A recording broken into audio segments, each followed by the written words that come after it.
SFIക്ക് ഇഷ്ടമില്ലാത്തവർക്ക് കേരളത്തിലെ സർവകലാശാലകളിൽ വൈസ് ചാൻസലർമാരായിരിക്കാൻ കഴിയില്ലെന്ന നിലപാട് കേരളത്തിൽ വിലപോവില്ലെന്ന് കേരള സർവകലാശാല സിൻഡിക്കേറ്റ് അംഗങ്ങൾ.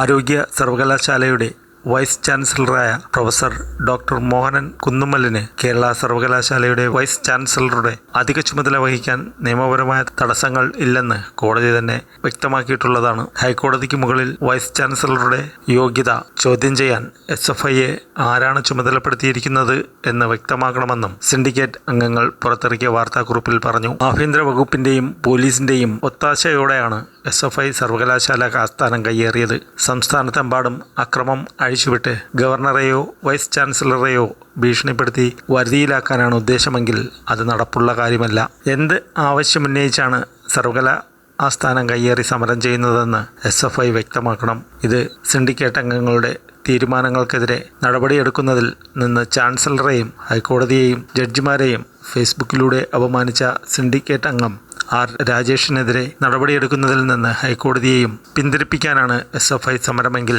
നിയമവാഴ്ച നിലനിൽക്കുന്നിടത്തോളം അത്തരം സമരങ്ങൾക്ക് വിജയസാധ്യതയില്ലെന്ന് ഓർമ്മപ്പെടുത്തുന്ന കുറിപ്പാണ് പുറത്തുവന്നത്.